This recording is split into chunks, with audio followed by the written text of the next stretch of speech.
Hi guys, I'm super excited today to show you us doing dehydrated mushrooms. So with food preservation, there's all kinds of methods, and some methods work better for certain produce than other methods. So mushrooms, I do canned mushrooms and I do dehydrated mushrooms. So I love dehydrated mushrooms. If you've ever checked them out at the store, dehydrated mushrooms are actually super expensive. I use them a lot in gravy. I love making gravy. Our family loves gravy, like meat gravies, and crumbling up, dehydrating a mushroom in them is a favorite. We put them in like casseroles, like Farmer Brown. We put them in stews, you know, like when I make beef stew or something, I'll crumble some mushroom. It's just a really nice earthy flavor. But we do also canned mushrooms. But in particular, I love the dehydrated mushrooms for stews and gravies. So I have 3 dehydrators. The one I'm using today is a Capella's 10 tray. It's the 10 tray deluxe. One of the features I like about it is the glass. Actually, it's like a plexiglass. It's not real glass, but you know, clear front so that you can see through it.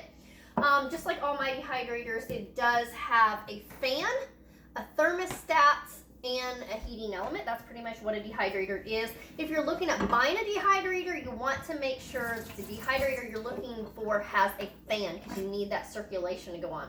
But anyways, these are the 10 tray deluxe Cabela's. This is what I'm going to use today. I probably will maybe have to pull out another one. This just has the off and on feature as well as the temperature feature. It doesn't have a timer. I really don't use a timer that much on dehydrated things anyways because you don't know the moisture content, so you have to check, you have to check them. When you're dehydrating your mushrooms, you want to take them all the way down to a crispy type texture. So you can see here, we're just loading in our mushrooms. Just put them in a tray, line them, but you don't want them really overlapping. Mushrooms in particular dehydrate quite a lot. They shrink up pretty severely. So I got my helper here. We have the 10 pounds.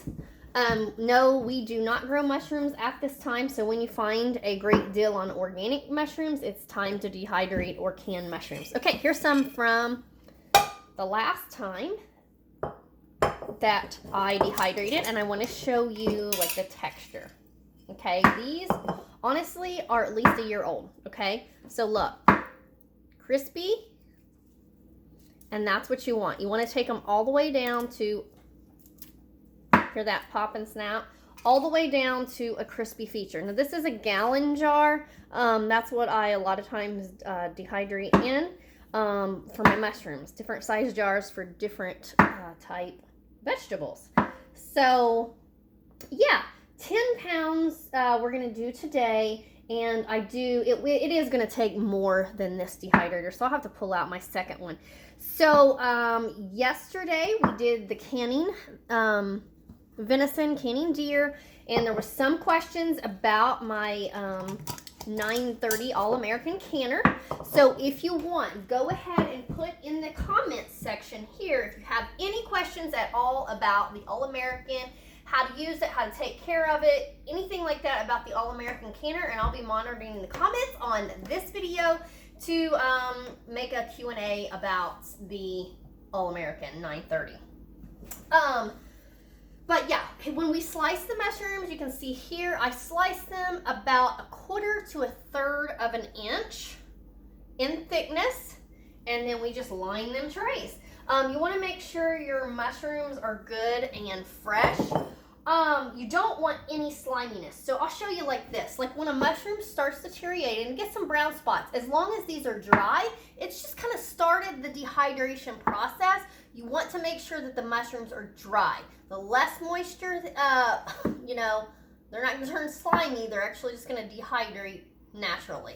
So this is okay. If you get any sliminess whatsoever, no, do not dehydrate them. So yeah, I dehydrate the mushrooms on about 125 degrees. On your dehydrator setting here, 125 is about what I like to do mushrooms. And again, take your mushrooms, your dehydrated mushrooms, you want to take them all the way down to a crispy type density. Okay? So super easy. You do not need to blanch. You actually do not want to blanch mushrooms. With dehydrating, some things you want to blanch or parboil, some things you don't. Mushrooms, you're just going to brush off the dirt, which is, they grow them in, you know, it's not even dirt. It's a soilless mixture. Brush that off and slice them up.